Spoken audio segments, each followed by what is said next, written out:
Hello friends, তোমরা সবাই কেমন আছো? আশা করি তোমরা খুব ভালো আছো। আমিও খুব ভালো আছি। তো চলে এসেছি আজকে একটা নতুন ভিডিও নিয়ে। আর আজকে আমি বানাবো ওলের তরকারি। এটা আমার প্রথমবার ওলের তরকারি বলতে পারো। আমি কখনো এর আগে ওলের তরকারি বানাইনি, মানে আমি বানাতে জানি না ওলের তরকারি। তো এখানে মায়ের কাছে পুরো রেসিপিটা জেনে নিয়েছিলাম কীভাবে কী করতে হয় না করতে হয়। তো মা আমাকে ওলটা কেটে দিয়েছিল।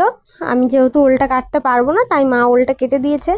তো আমি নুন হলুদ দিয়ে ওলটা সেদ্ধ করে নিয়েছিলাম 80% মতো। তো এরপর আমি কড়াইয়ে তেল দিয়ে দিয়েছিলাম ওলগুলো, সেদ্ধ করে রাখা ওলগুলো দিয়ে আমি ভালো মতো একটু নাড়াচাড়া করে নিয়েছি। মানে ওলগুলো আমি লাল লাল করে ভেজে নিয়েছি। মা আমাকে বলেছিল ওলগুলো লাল লাল করে ভেজে নেবে, তো ভালো লাগবে খেতে। তো এরপর দিয়েছিলাম আমি আলুগুলো দিয়েও আমি ভালো মতো নাড়াচাড়া করে নিয়েছি, মানে লাল লাল করে ভেজে নিয়েছি। তো আলুগুলো উঠিয়ে কড়াইয়ে তেল দিয়ে দিয়েছিলাম কুচনো পেঁয়াজগুলো দিয়েও আমি ভালো মতো নাড়াচাড়া করছিলাম। পেঁয়াজগুলো লাল হয়ে আসলেই দিয়ে দেবো একটা পেস্ট। আর এটাতে দিয়েছিলাম আমি আদা, রসুন আর কাঁচা লঙ্কা আর পেঁয়াজ। তো এই মশলাটা দিয়ে আমি ভালো মতো নাড়াচাড়া করে নেবো একবার।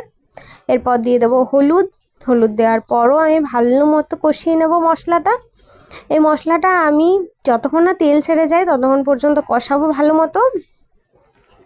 তো এখানে মশলাটা আমি ভালো মতো কষিয়ে নিচ্ছি। আর এটা আমার প্রথমবার ওলের তরকারি, তাই একটু ভয়ও আছে, জানি না কেমন কি হবে খেতে।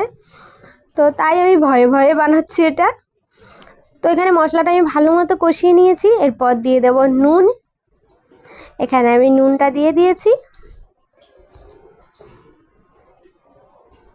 দেখো এখনই একটু করে তেল ছাড়তে শুরু করেছে।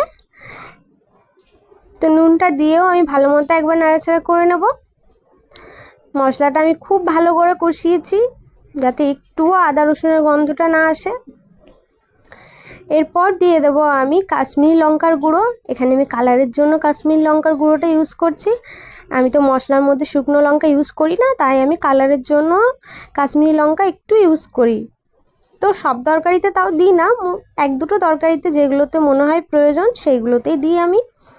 তো তারপর দিয়ে দিয়েছিলাম চিনি, সামান্য চিনি দিয়েছিলাম। তারপর দিয়ে দিয়েছি আলুর দমের মশলা। তো আলুর দমের মশলাটা দিয়েও আমি ভালো মতো কষিয়ে নেব। দেখো তেল ছাড়তে শুরু করেছে। একটু দিয়ে দিয়েছিলাম জল যাতে মশলাটা লেগে না যায়। মশলাটা ভালো মতো তেল ছেড়ে গেছে। এরপর দিয়ে দেব আমি ওলটা আর আলুটা, ভেজে রাখা আলুটা দিয়েও আমি ভালো মতো নাড়াচাড়া করে নেব। এই আলুটা দিয়েও আমি একবার নাড়াচাড়া করে মানে ভালো মতো কষিয়ে নেব। একটু করে জল দিয়ে কষাতে থাকবো যাতে নিচে লেগে না যায়। তো এদিকে আমার কষানো কমপ্লিট। এরপর দিয়ে দেবো জল সেদ্ধ হওয়ার জন্য। 10 মিনিটের জন্য ফুটতে দেবো। হয়ে গেলে গরম মশলা দিন।